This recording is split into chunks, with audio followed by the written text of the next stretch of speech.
Hello, and welcome to the January edition of the Carlisle Community Forum. Just wanted to take a moment and wish everyone a Happy New Year, and hope everybody had a wonderful holiday season. It's always a pleasure to be here with our friends at the Council on Aging and to talk about some of the important issues here in Carlisle affecting our older population. To start with today, I'd like to, first of all, I'm Doug Stevenson, former member of the Carlisle Board of Selectmen, and happy to be hosting today's program.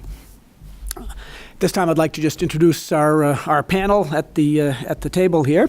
To the far left is Nancy West, a member of the Friends of the Council on Aging. Next to her, David Klein, who's our Council on Aging Director. Next to him, Angela Smith, who is the Council on Aging Outreach and Program Manager. Next to her is our special guest, Tricia McGeehan, who we'll be hearing from a little bit later. And finally, at the far end of the table is Linda Fantasia, our longtime Board of Health agent. And it's great to have you all joining us today for today's program. To start off with, as usual, I'd like to introduce David and have him give his welcome as well. Thank you very much, Doug. I know it's later in January already, but Happy New Year, everybody. Happy 2019. I just wanted to mention a quick note. Our main guest is going to be Trish, and Linda is going to be talking about our Chinook grant funding and what we're doing with it. And from our end in the Council on Aging, one aspect that we're working on is on transportation. And as some may know, because I think we've mentioned it before here, but if not, if you're hearing this for the first time, we're actually working on a pilot program with Lyft and Uber. In this case, it's mainly Lyft that we're working with, but it could be either company, to subsidize rides for folks over the next 6 months. It'll probably hopefully begin in early February.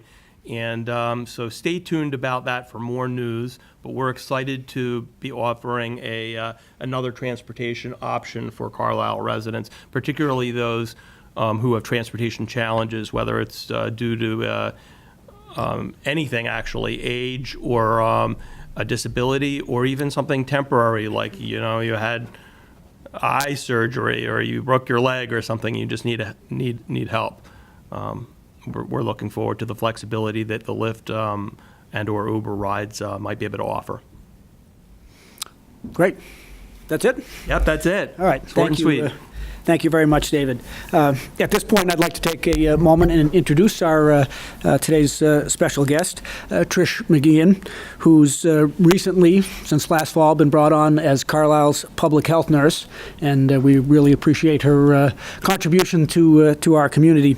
Trish comes from a long history, 23 years as a nurse with Emerson Hospital Home Care, and has also been working with the town of Lincoln in the similar role as a public health nurse. Trish has a Bachelor of Science degree in nursing from Boston College and has lived in Lincoln for 24 years with her husband and her 2 grown sons. We're very pleased to have her here to talk about the programs that she has available, not only for the older population in Carlisle, but really for every resident of Carlisle, working closely with the schools and our young people, as well as other health issues relating to the town of Carlisle. So I was informed before we started the program today that Carlisle is catching up in terms of bringing on a public health nurse. Many communities in the Commonwealth of Massachusetts have had one for many years, and we have not. We've tried to share a little bit with the school nurse, but we're catching up with the times and now have our own dedicated public health nurse, at least for the time being, utilizing grant money, as David had indicated. So with a little bit more information about the grant program, I'd like to introduce Linda Fantasia, our Board of Health agent, who will then pass things on to Tricia. Thank you, Doug. And I'm delighted to describe this project, which I think will be a great benefit to Carlisle. So Chinar is a community health network collaborative, and it's a funding source. It's a partnership between the Department of Public Health and area hospitals. Our funding source is Leahy Clinic and Winchester Hospital.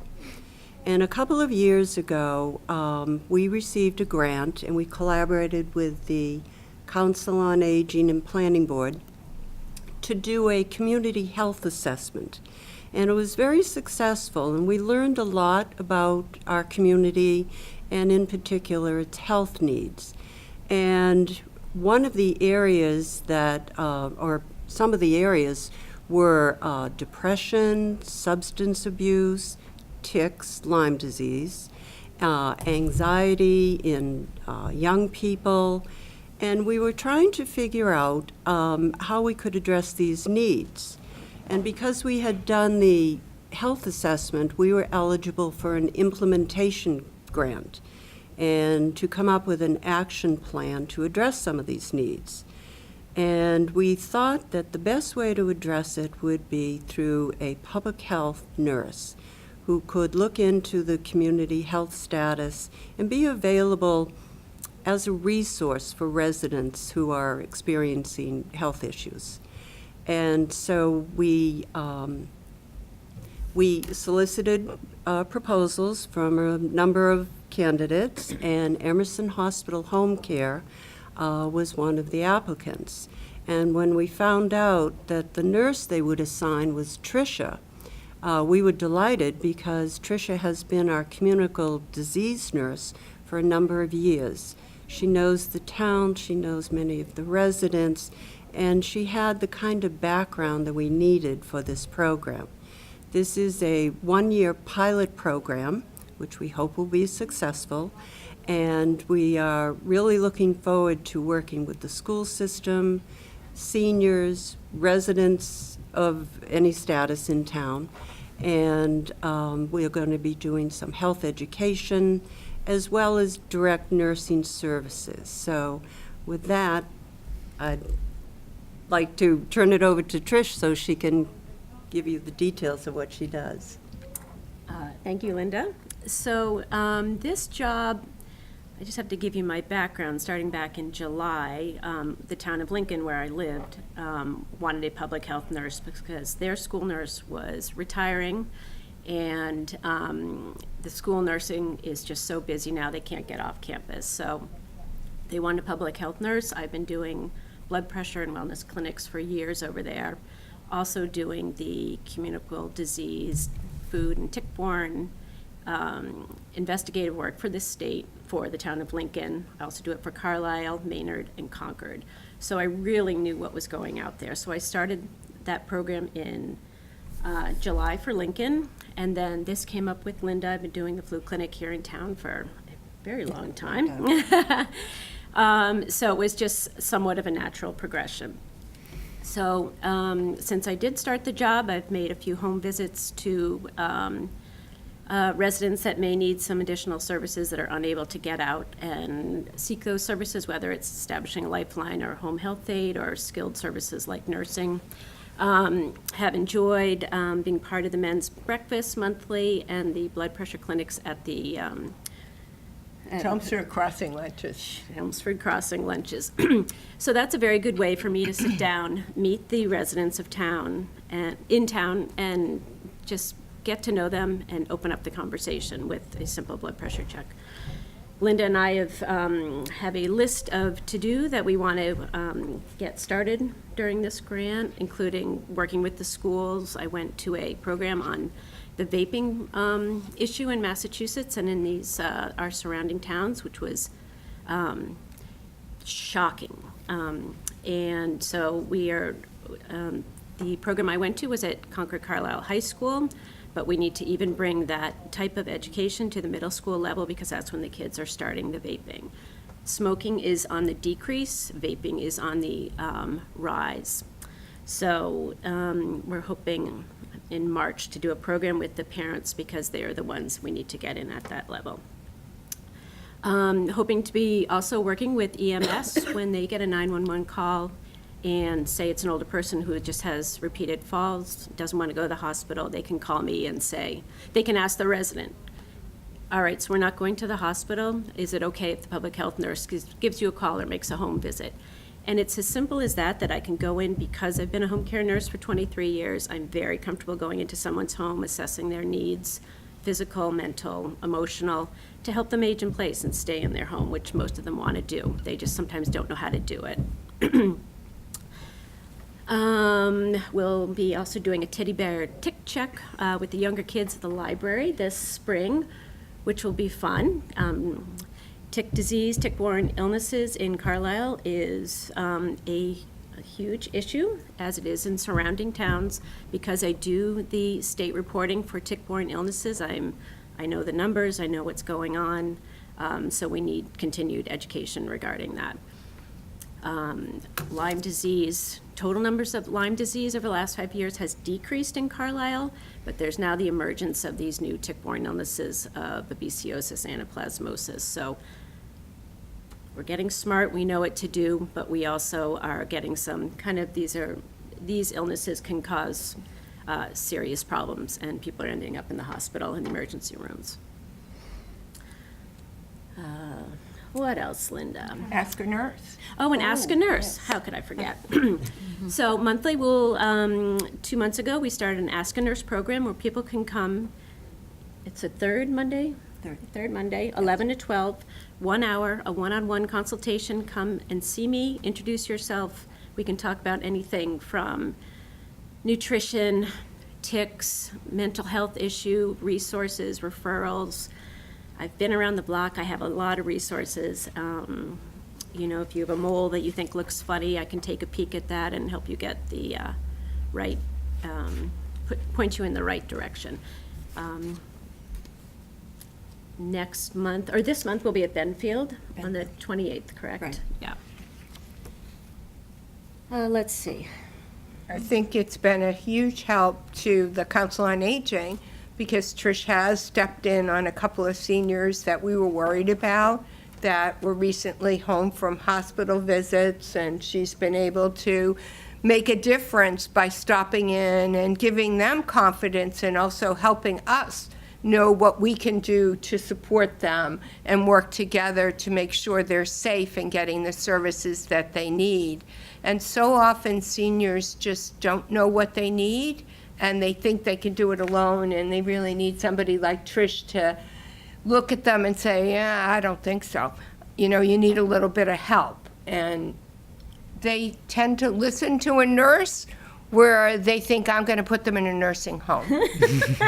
Also, Doug made a good point in your introduction that this is something that's kind of a long time in coming. We have had the benefit over the last 10 years or so of a licensed social worker that also, I believe, Linda, started through a Chenal grant. Chenal grant. Yeah. That was a little bit before my time here, but that's worked out. That's in subsequent to that, the funding for the licensed social worker has come through partially through a community chest grant and partially through the town stepping up. And I think that the public health nurse, community health nurse, and the licensed social worker, in conjunction with both what the Board of Health and the Council on Aging does, they complement each other very well. Absolutely. And I believe the grant allows for 10 hours of your time for the town of Carlisle per week, Tricia. And all these things you described seems like that could be a full-time job with overtime for all of the things that you're offering. Could you just tell us how is that 10 hours allocated and how people access you and whether you have office hours? I know you mentioned about being here on Thursdays or what have you. How do people who want to avail themselves of your service get your time? So the 10 hours a week is not cut and dry. When this started in the fall, things moved a little slowly, and now I feel like we are in full speed and doing a lot of work this month and going forward. If people want to contact me, they can contact Angela or Linda. I can give out my cell phone or email address. It's been in a lot of the printed information. I do also want to note that starting next week, I will be the public health nurse for the town of Concord. So now I'll be covering Lincoln, Concord, and Carlisle, which I think will be really helpful in doing some regional planning and for the continuity of those three towns, do some programs together. I'm sure you'll see a very similar demographic in those three communities. Right. So the Ask a Nurse program that you mentioned, you do that once a month, is that correct? Correct. Okay. So those would be my office hours. And if we feel that that is something that people are really enjoying, we can do it twice a month, or I can come here for an hour or two. I am very open. I can also meet you at the library or go to someone's home as need be.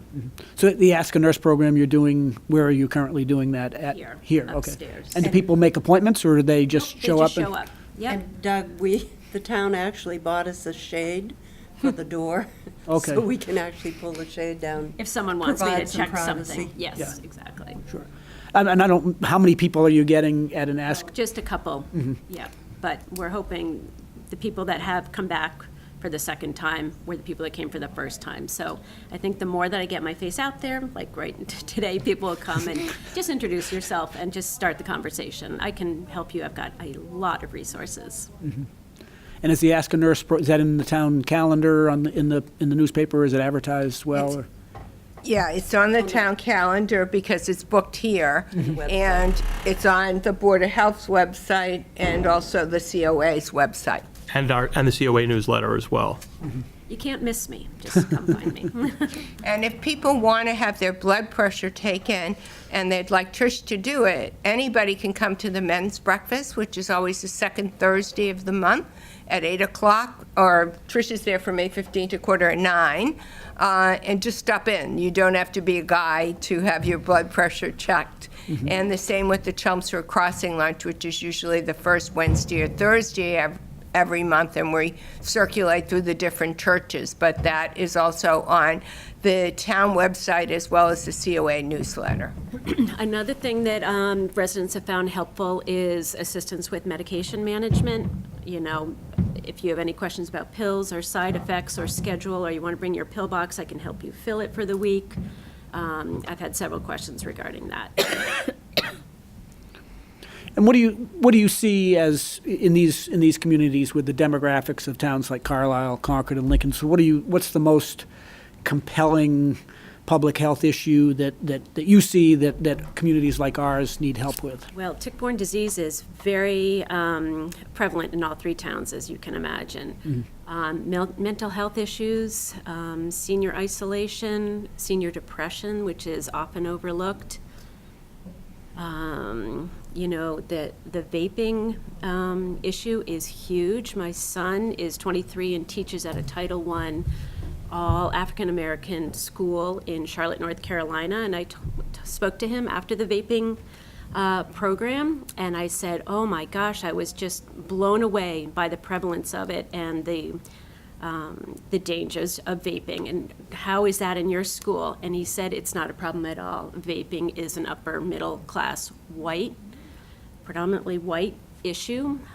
So that being said, because these, three towns are of that demographic, it is something we need to address. These kids are getting hooked. There's nicotine in the vaping. A lot of times they think that it's just water vapor. It's nicotine. They can put marijuana THC oil in it. It can have formaldehyde and plastics in it and cause long-term health issues, in addition to putting them on that road to addiction, leading to, whatever. They're young. They can get it anywhere. It's very cheap. It's a huge problem. And I don't know if you have specifics yet, but could you maybe tell us how you expect to be working with the school nurse and the schools in terms of minimizing or trying to limit issues related to vaping and any other public health concerns for our young people? Well, today we are meeting with one of the nurses at the Lincoln School. I think the most important thing right now with vaping is education, especially to parents, because the parents of high schoolers know they're doing it. The parents of the middle schoolers think their kids, I'm guessing, think their kids are just not of age. They're 14, of course they're not doing it. The smell of vaping is very fruity. They have 1,000 different fruity smells. So if your child is a hockey player and their bedroom doesn't smell so hot, and all of a sudden it starts smelling like Jolly Rancher watermelon, has that sweet smell, it's of concern. So the education aspect, particularly with parents and kids, but we'll start with parents, is huge. I don't want to take all are there other questions from the panel here? Or? We've been working with Trish, so we're just thrilled, and we want people to know about her, and we want people to know that our goal for seniors in particular is to make sure they can stay in their home, and we want them to be safe and get the services they need.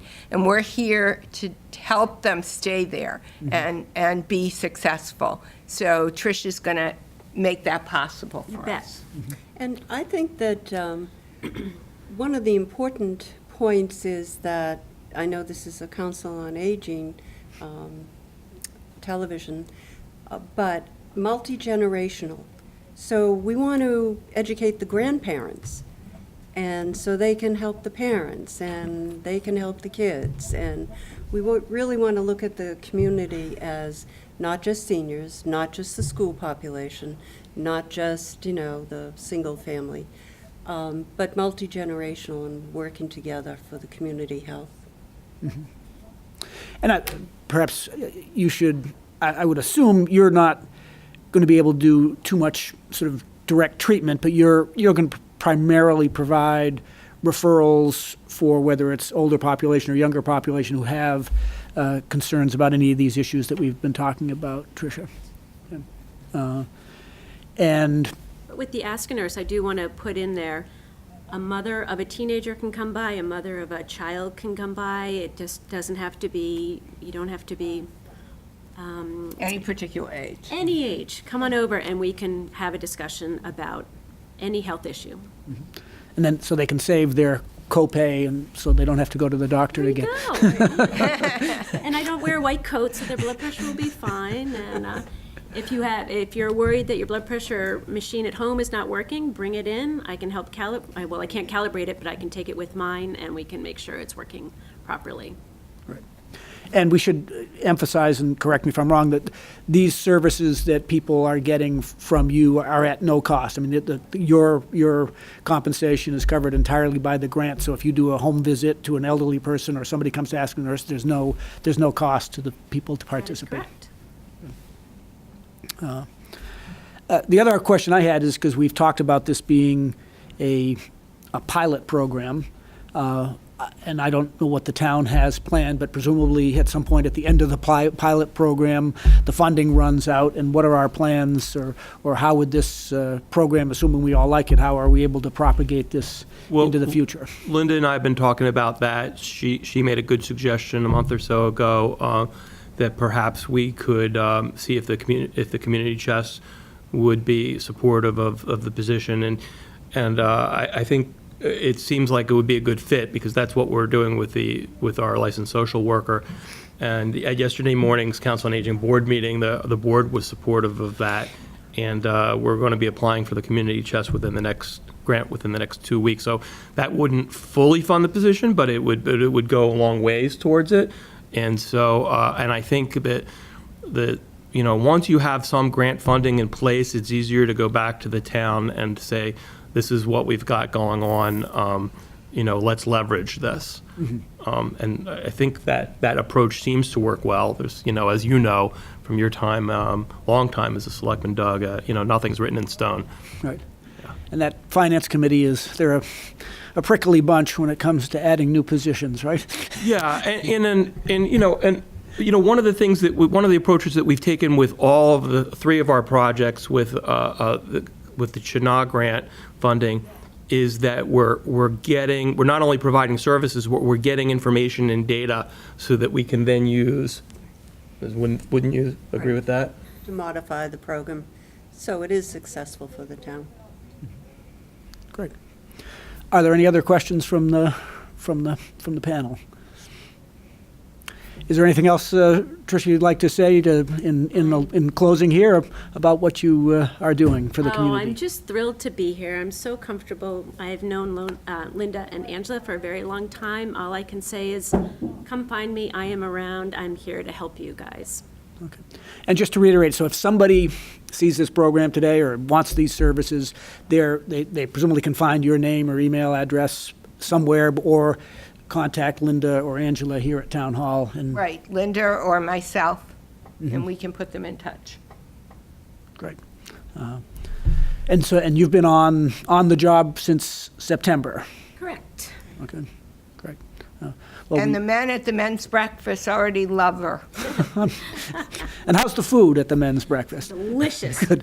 I know the chef, and so does Angela. I smell like it all day once I leave there. That's great. Well, we certainly appreciate everything you've done thus far for the community and look forward to working with you on all of these important public health issues, and hope you enjoy working with our community. And it sounds like David and Linda have a plan to try to perpetuate the program into the future. So thank you very much for taking the time Thank you for having me. to be with us today. Thank you both. Great. Thank you, Linda, as well, for all of your work. Great.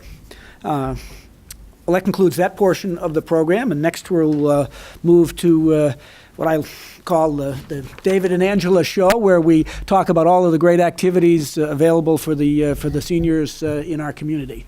And maybe we can move a little bit Oh, and sorry. go to Nancy. I apologize. You are right. Because I know Nancy has to leave. So, yes, Nancy's got a few things from the Friends of the Council on Aging. So, Nancy, please. I do. Thanks, Doug. The Friends of the Council on Aging has an annual fund drive underway. We thank everybody who has already sent us contributions. We greatly appreciate it. But it's not too late to send a tax-deductible contribution. If you'd still like to do so, you can mail us a check at Post Office Box 38, or you can donate online through using PayPal through the Carlisle.org website. You can find us through the Council on Aging tab. So we really appreciate that. We're a little bit down from previous years, so anything helps. Thank you. We also have, starting in March, we have the 15th annual Carlisle Cultural Lecture Series, which we co-sponsor along with the Friends of the Gleason Public Library. That will be 3 successive Wednesday afternoons, March 13th, March 20th, and March 27th. That is where artist Jane Blair from Art Matters will discuss topics of interest in art history and art appreciation. March 13th is Impressionism. March 20th, logically enough, is Post-Impressionism. And March 27th is Alexander Calder. Those are at 1:30 in the afternoon at St. Irene Church. And pre-registration can be done through the Gleason Public Library anytime. So that's what we have coming up. Thank Right. you. Thank you very much, Nancy, and thank you for all the work that you and the other members of the Friends of the Council on Aging do for the community. As we talk about a lot, we do have a significant population of older folks in the community, and we hear frequently from them how much they appreciate all the services that the our town pleasure. provides, both through their tax dollars and through all the volunteer work that folks like you do. So thank you, Thank you. and thanks for your announcements today. With that, how about Yeah, I David know. and Angela, We're going to jump into our programs, and also, I know Nancy's leaving, but I wanted to echo what you just said, Doug. One of the great things about the Friends of the Council on Aging Board is, as you said, extra volunteers, more volunteers, extra points of view. So we have a wealth of riches in a sense, not just financially, but in the terms of our own Council on Aging Board and the Friends Board. It's almost like having 2 different groups of people that you can bounce things off of. And that's been invaluable, I think, to both Angela and I over the years. So, Not to mention all the individual help they give us on programs. I mean, Nancy helped run a program yesterday for us. right, exactly. And, I'll do a plug also for the board, Friends of the Council on Aging Board. Another Council on Aging emailed the other day and wanted to know what I thought about younger than seniors being on a Friends of the Council on Aging board. And I thought about Nancy, as she's the daughter of a longtime Friends of the Council on Aging board member, Carolyn Showett. And I also shared my own experience before I was here in Carlisle. I was on the Friends of the Abington Seniors, and I was in my 40s at that point. I won't say when that was, but I was by far the youngest member, and it was a wonderful experience. And I think diversity in terms of diversity in general is just a good thing, and that includes age diversity. So anyway, thanks, Nance. Thank you. Jumping into our programs, and I'm grateful that we have a little bit more time than we've had recently. We've got a trip coming up to the Atlantic Sea Grill. I don't know where that is, do you? It's on 2A in Acton. Okay, the Atlantic Sea Grill in Acton. It's going to be on Monday, February 4th. The van is leaving from Village Court at 11 a.m. and from Congregational Church at 11:15 a.m. If you're interested in going, and we'll be returning between 2 and 3 p.m. If you're interested in going, please call Debbie at the COA van line, which is 978-371-6690 by Monday, January 28th to reserve a spot. We've got a wonderful Concord Players senior dress rehearsal of their next production, which is The Country House. And the great thing about these dress rehearsals is that they're usually less expensive, right? Right, they're either $5 or $10. And in this case, it is only $5. And of course, if you hadn't been to or see the Concord Players, they're a wonderful troupe. Their shows are at 51 Walden Street in Concord.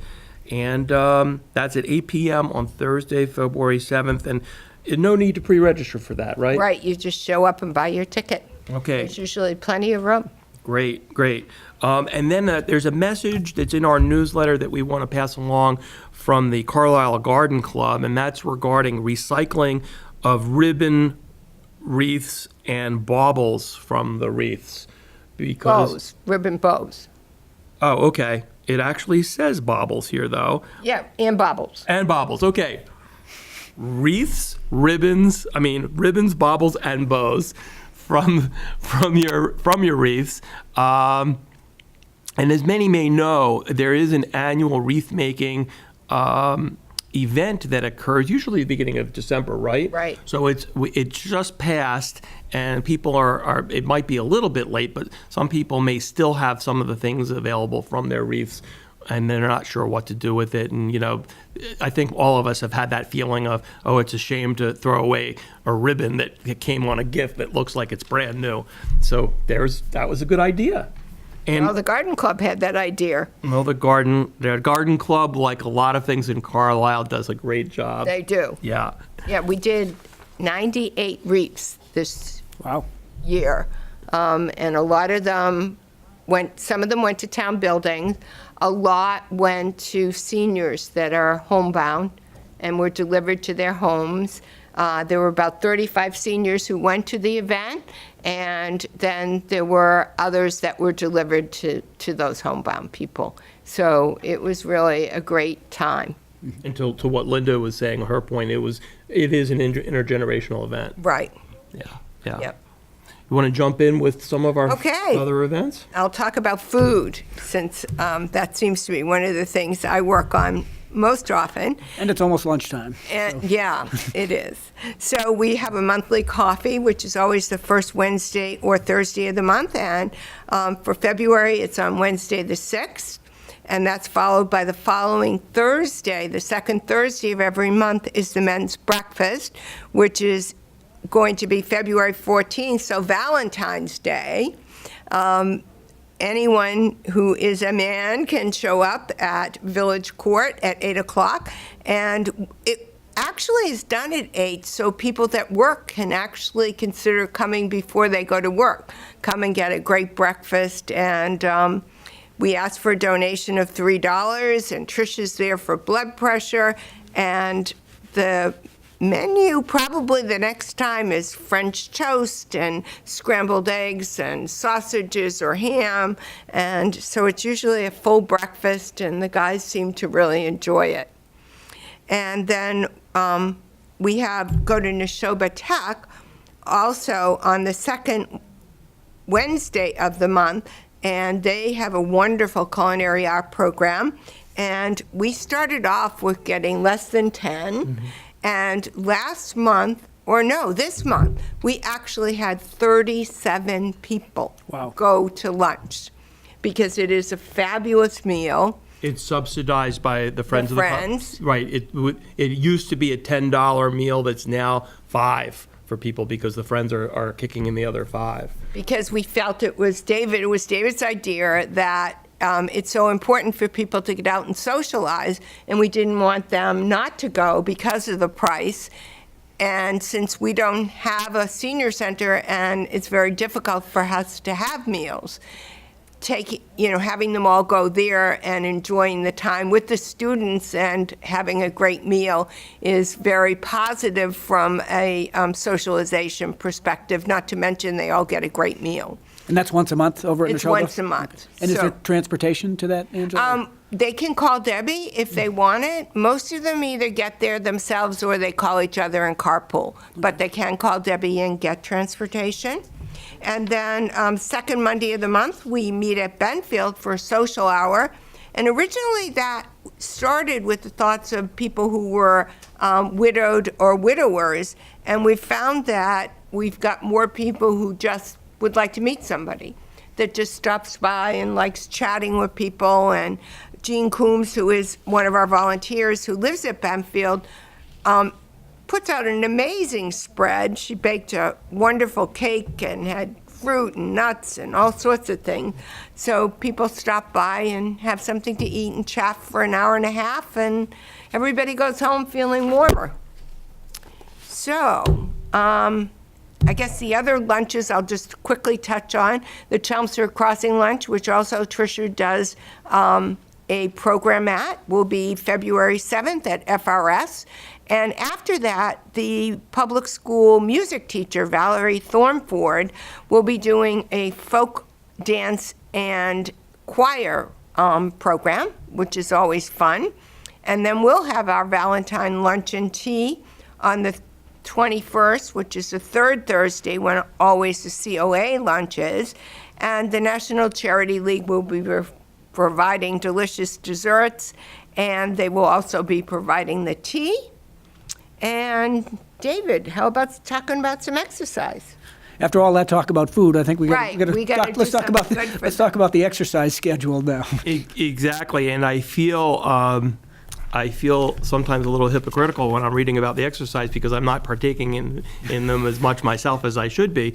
But to tell you how good the exercise programs are, we actually have people here in Town Hall and from the COA that do participate in these programs. Everybody in the COA staff, other than the drivers and you, And me are doing something. participate in one program a week. That's fantastic. Yeah, there's a not so subtle message there, I think, coming my way. Well, let's jump into this. I want you to do tap. Thank you. I appreciate your concern for my health. We have something going on every day of the week, and in some cases it's just COA, and in some cases it's in collaboration with the recreation department or RecCom. On Mondays, there's the tap class that Angela was just referencing. It's over at FRS, which they has a wonderful, Union Hall's wonderful wood floor for tap dancing. It's at 1:30 in the afternoon. No experience or partner required. Katrina Rotundi, who teaches a lot of our classes, is the instructor. All of our classes, or not all of our classes, but most of our classes, Doug, are $40 for a quarter's worth of classes, which usually is somewhere between 10 and 12 or 13 classes, depending on how many can be fit in. This time of the year, it's difficult because sometimes things get canceled because of weather. But And holidays. And holidays, And- yeah. And illnesses. Right, but for $40, you get at least 10, almost always, right? 9 or 10. 9 or 10, so you're talking, basically $4 a class, and sometimes you get bonuses, you get more classes. Right. Too. And if we can, we try to reschedule the classes, but rescheduling, just so everybody knows, is really a challenge. For example, trying to get this room here, the Clark room, It's really a challenge. And it's the same thing with the churches. They're so generous to us, but they have their own things going on. So And the teacher also is pre-booked. and right, and Katrina, she's good at what she does, and she teaches not just for us, but for other towns as well. Just like Tricia was saying, the public health nurse, it kind of makes sense to kind of share these very qualified people. On Tuesdays, we've got 2 classes, a Zumba Gold class, which is also taught by Katrina. That's in the morning at St. Irene. It's at 10:45. By the way, when we talk about these classes, if you're curious about them but want to try them and you don't really want to pay in advance, that's fine. Just come, try a class for free, no obligation at all. We just want you to be happy and to try these things. And if somebody feels like they really can't afford the class, then they can talk to either one of us and we'll try to do a partial scholarship for it. That's true, too. And what Angela, I was thinking about that, too, in regard to the men's breakfast. Angela said we have a donation, suggested donation of $3. But if somebody can't afford it, whether it's just for that one time or in general, that's okay. I mean, it helps us to get these donations, but or in this case, the fees for the classes. But we can work around that if necessary, and you want to Because participate. of the friends. Yes, because of the friends, because of the community chest, but in this case specifically because of the friends and because of the partnership that we have with Recreation. In the afternoon on Tuesdays, we have a Tai Chi class, which is at 12:30. That's taught by Linda Sango, who's been doing it for a few years now. She's very good. Linda says wear loose-fitting clothing, soft-soled heels, and come prepared to learn some Tai Chi. On Wednesdays, we've got Hatha Yoga, which is actually the class from the RecCom department, and we're working together collaboratively to put some of these programs together. That one's at Benfield Farms, and it's at 9:30 a.m. in the morning. And then in the afternoon, we have a line dancing class, which is back at St. Irene's. So you might notice a theme here, and that's that we have some classes at FRS, some at St. Irene's, one at Benfield, and several at Town Hall. And so we really kind of run the gamut. And Wherever we can find a place. beggars can't be choosers, right? On Thursdays, speaking of Town Hall, we have a fitness and cardio boost class. They're both in the morning. They're both here in the Clark room unless we get bumped for some reason. The fitness class starts at 9:45 a.m. and the cardio boost class is at 10:45. Some people do one or the other. Both. Or both, exactly. And then on Fridays, we have a somewhat unique class called SAMA, the Senior Approach to Maintaining Agility. That's here in the Clark room, usually at 10:45 a.m. It's a great class. Multiple types of focusing on balance and strength and flexibility with an excellent instructor, Sarah Hanley, or as we refer to her, Sensei Sarah Hanley, Sensei Sarah. And just like Nancy Show at West is the daughter of Carolyn West, multi-generational continuation on our Friends Board, Sensei Sarah is the second instructor we've had, and she succeeded her father, Sensei Tony, who's retired to Greece. And although, Doug, you'd be interested to learn that when Sarah had some surgery, her father stepped in and taught the class from Greece via Skype on that the television. TV. Wow. And I was amazed when I came in one morning and peeked in to say hello, and there he was from Greece with birds flying in the background, teaching the class as if it were the most natural thing in the world. So anyway, thanks to the wonders of technology, right? Walking. I see here you're looking for more students for that class in the announcement. For the- That's true. Thank you for mentioning that. Some of the classes are more unusual than the others, for the tap dancing class and the Sama class.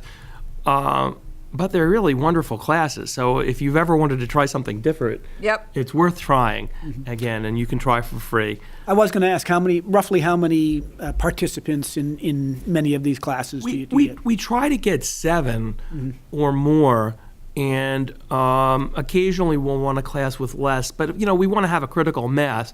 And the challenge is, from a logistical point of view, of course, if we get more, then we're getting more income to pay the instructor, and some of it can be subsidized by our revolving account or our friends account, or we do have a small programming budget from the town as well. But Some of the classes, like, Zumba, we get like a dozen because they really like that. well, also we have with the Zumba, and with the yoga class, I was going to say, we have the benefit of the item being in the recreation department bulletin.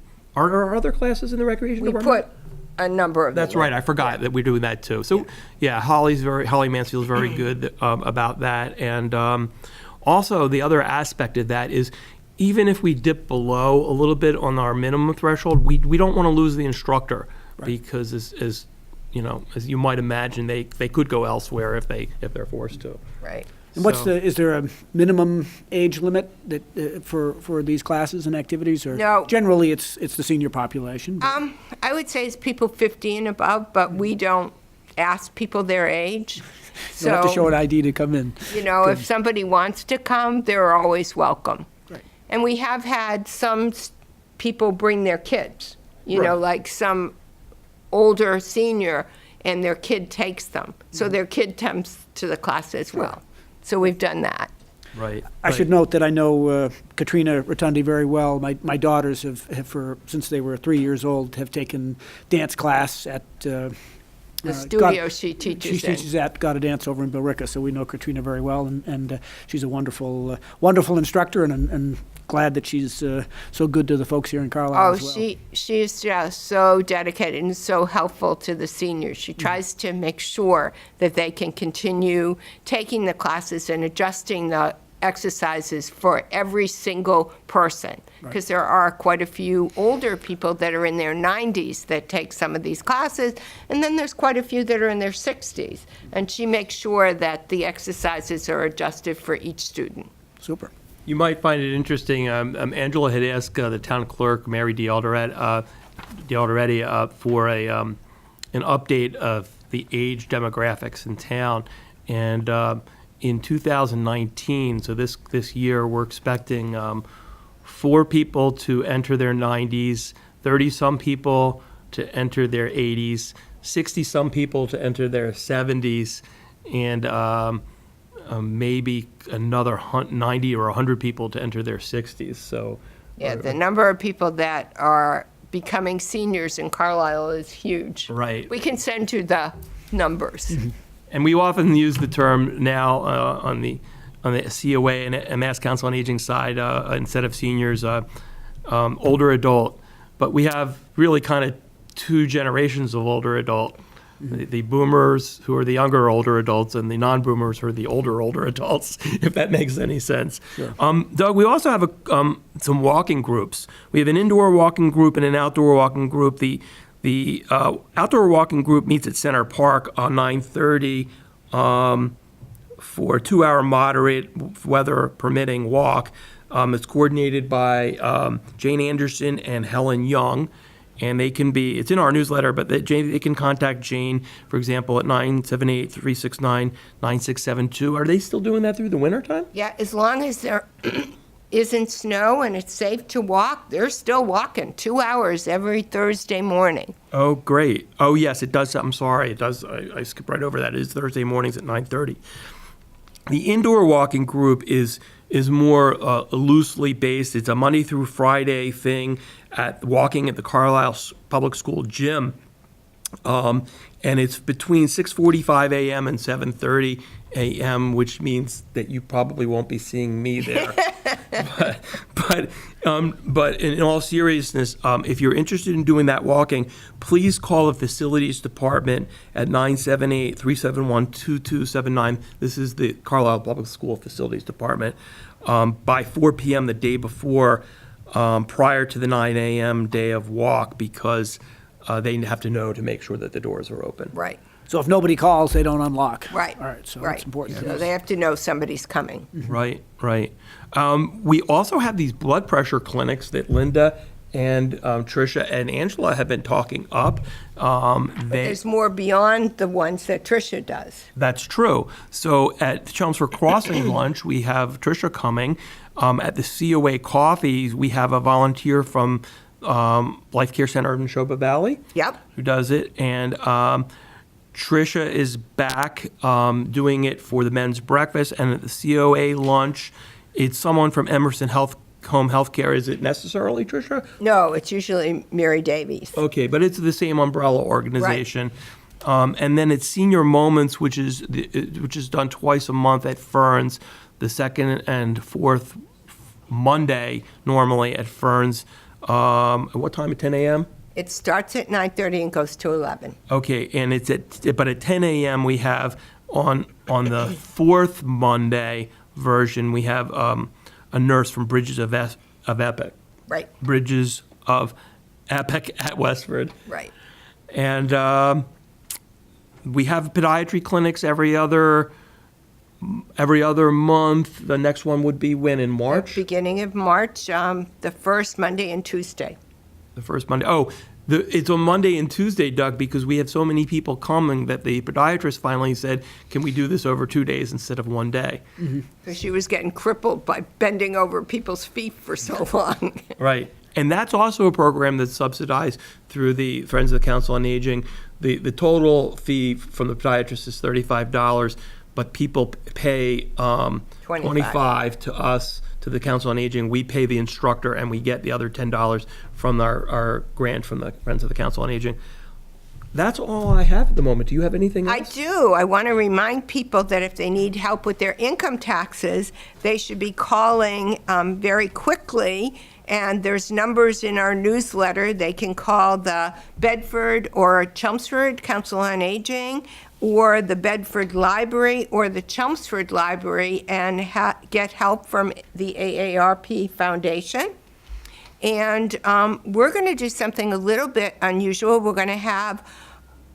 We had a hearing doctor, speak recently at one of our community forums, and she's coming back to do some hearing tests for free. So we're going to have that on March 7th here in Town Hall. So if somebody feels like maybe they're not doing very well with their hearing and they'd like to find out whether they might be helped by some technology, then it would be a good time to come and get a free test.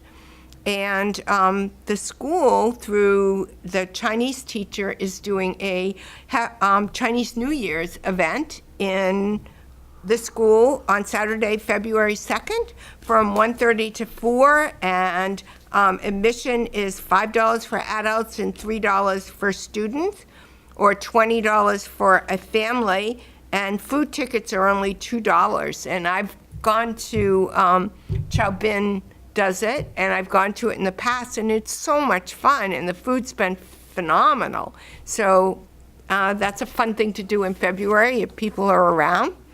And then we have our 2 knitting groups. I'm part of the knitting group that knits for Cathedral on the Common for the homeless people. And then there's another knitting group that meets on the first and third Fridays at the Gleason Public Library, and they just knit for themselves, and they teach each other, and so that's a lot of fun. And we have a new thing that we've started a few months ago. One of our residents teaches Reiki, or does Reiki at Emerson, and she is doing it for us once a month for free, so you can call and get a free Reiki session. And she said, I wonder whether they like it or not. And we have one the end of this month, and it's already booked. So That's the interesting. next one is February 25th. And then we want to remind people about the book group. I know you've been very supportive of trying to make sure people are aware of that. The next one is February 4th. That's at the Gleason Library at 10:30 in the morning, and that's run by Mary Zoll, who's one of our volunteers. And then we always like to support the local orchestras. The Carlisle Chamber Orchestra is Friday, February 1st at 8 p.m. at the Congregational Church. So we want to make sure people are aware of that. And we have been advertising that we would do a Charlie Card event. So if you're 65 or older, you can get a senior Charlie Card and take the MBTA for half price. but you need a certain number of people in order for us to do the event. So we finally got enough people that in this room, we will take pictures, people can fill out their application, we'll submit it to the MBTA, and they will get their senior Charlie card mailed to their house, so they don't have to go into downtown Crossing, they don't have to wait, and it doesn't cost them a penny. So that's on March 26th, 1 to 3. The more people we have, the better, and they don't have to be from Carlisle. They just have to be 65 or older and take the T. And then finally, we want to remind people, if they live alone, to consider signing up for the free Are You OK system. I know as a long-time volunteer firefighter, you know how important it is for people to be found if they fall. And if people sign up for this, they get a phone call once a day at a time they set, and if they have fallen and they don't respond, then the police will come looking for them. So we want to encourage people, we don't care how old you are, if you live alone and you don't have somebody that's calling you every day that would call the police or come find you, please, please, please sign up for this, which you can do through us or the police. Yeah, it's a great program, and neighbors looking after neighbors. Yeah. Angela, I don't know if you've talked about it previously, but I understand we have a new facility for our the town's durable equipment, and I don't know if that's... Thank you so much for bringing that up, and it's all because of your wonderful son. It was a bit of a shameless plug, but... and his Eagle Scout project. Mm-hmm. And so, yes, we're all excited. We had a small area at the DPW in one of their sheds, and we were hearing sad tales that we were going to be thrown out soon. And you and your son came to our help and have renovated the basement of the Highland building, and we've moved the equipment over there. And I talked to Clyde Kessel, who's our volunteer, and he is thrilled because now we can find the equipment and there's more room for it. And he said it's working out fabulous, and he feels like our level of service to help people, and we don't care how old you are, you can use the equipment. So if you fall and you need crutches or wheelchair, a shower chair, or anything like that, give us a call. We might have it in stock for you. You know, just anecdotally, I have to tell you, Clyde really seems like he's in a better mood when he comes into the office now because of this.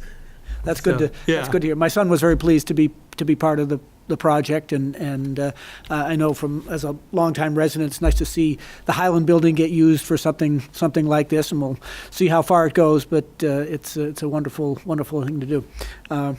We are just about out of time, and I would like to thank you both again for all you do during the program, and then obviously all you do the rest of the week. I am always amazed as we go through your newsletter and the activities of what the wonderful opportunities for folks in Carlisle. And as I say, just about every time, there's not a day of the week that somebody doesn't have some activity, whether it's eating or dancing or watching a play. There's something for people to do all the time, which is fantastic. So we really appreciate that. And a final thank you to Tricia today for coming to talk about the public health nurse program, and we look forward to that, her and that program serving the community well into the future. So thank you, everyone.